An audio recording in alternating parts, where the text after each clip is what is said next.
Haikyuu is a series I put off from watching and reading forever, because I wasn't really into sports anime until Blue Lock dropped, which got me watching Kuriko's no Basket and now Haikyuu. I heard a lot of good things about this anime, so I was excited to check it out, but compared to the other two, Haikyuu does something really interesting, which I'll explain later on. In volleyball, you have a team of 6 players with 7 different positions. Now, where things get tricky is how the team uses these positions and the coach's philosophy. Each team has their own dynamic and apparently an animal to go with it. Some teams will focus on teamwork, other teams will focus on certain players on attack or defense. This is because certain positions are better suited for defense. There's also teams who rely on one single aspect of their team or one single player on attack to carry them up to victory with either their insane abilities as a volleyball player or their height. Height is something that plays a big advantage in volleyball, with spikes and blocks being at a higher playing field, literally, which brings us to our first conflict with our main character Hinata, who's standing at a grand 5'4". But what gets him on the playing field with someone who's around like 6 foot tall is his above average vertical. This dude can jump out the damn gym with a vertical of 3'6". To put this into perspective, Michael Jordan, the man who jumped from the free throw line to make a dunk in a dunk contest, has a vertical of 3'5". But technically, Hinata has an inch up on Michael Jordan. Now, with Hinata's jumping ability, you think now, okay, he can stand against the 6-footers. Well, yes and no. With some who only depend on their height to win, Hinata can easily clear them. But for those who have experience and technique to back them up, it becomes a greater challenge. This is where our team Karasuno's philosophy comes into play. Their philosophy is the team works as one rather than one player trying to carry the team to victory. They depend on each other in their respective specialties, with the captain Daichi and Nishioya receiving tough spikes, Tsukushima with blocking, and Kageyama with setting. With all their components together, this is a very strong team, while a team like Hiratawa Academy is known for focusing on their ace, Ushijima. While he is their main focus on attack, they also have a formidable blocker and an ace in training. Now, an ace is known as the star of the show, usually being the main attacker on the left or right side of the court. Since they are mainly known for spiking, the ace is the one the teams look out for the most when planning in their defense. If they can stop the ace from scoring, the team can have a greater advantage.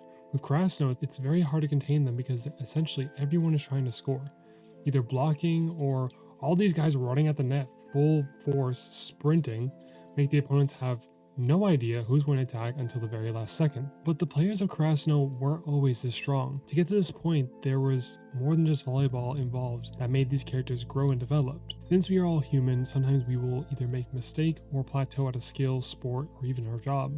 When you hit a ceiling and you don't know how to break through it, it might just take one thing to change to continue, or many small improvements. This is where we get the real meat of the series: improvement and resilience. Spoiler warning for the entire Haikyuu series, I'm probably going to mention season 1 through 4. After meeting our two mains, Kageyama and Hinata, and getting familiar with Krasno's members, the team sets off on their first tournament, with their main power being this insane quick by Hinata and Kageyama, which surprised most of the teams for the first chunk of the series. It was practically unstoppable. In the third set against Abajosai, neither side is letting up, each hitting match point over and over, with Abajosai now in match point. Oikawa serves. This throws off the balance of the team. With this rally, it seems like Karasuno will hold on once again, like they always have. Kageyama sets and mentions how the angle is perfect to set to Hinata. As we see Hinata spike it, it seems to be all good. With a triple replay of the spike, surely it went through. As the music cuts, we see that it was blocked, ending this match with Abajosai winning 33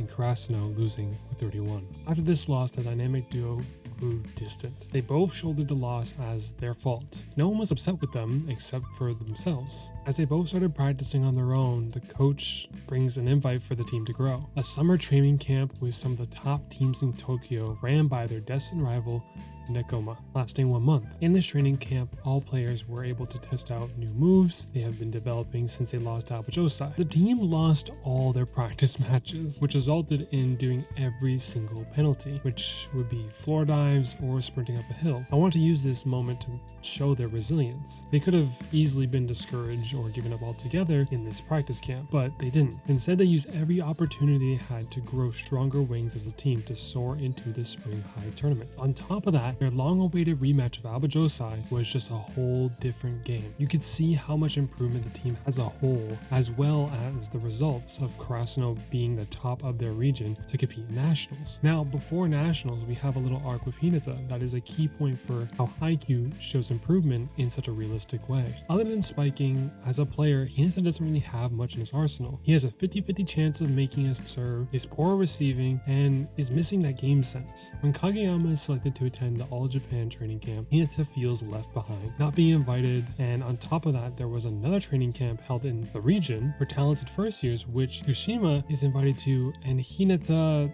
sneaks into? The coaches quickly catch on that he is not supposed to be there, and right before he gets kicked out, the head coach says he could stay as a ball boy, which isn't really a position where you play, but just support the other players. Yet Hinata accepts. Now, here's where we see the most improvement from Hinata as an all-around player. As a ball boy, you aren't playing in the match, but what you can do is observe and predict what's going to happen. A good example is chess players. Studying other matches, they can see new openings or endgames they could have never thought of before without seeing it. This is exactly what happens with Hinata. His game sense of where the ball will land or what the player will do when the ball reaches them is just another level. This skill is shown nicely in the ball boy arc. The rate of improvement that Hinata has is accurate to reality. First you understand it in theory, then you attempt it in practice, finding your mistakes, and then building on that, also learning from others, creating a steady growth and improvement. This is shown best in their second match of Nationals, where Hinata stabilizes the team in a moment of chaos and also surprises everyone with multiple receives.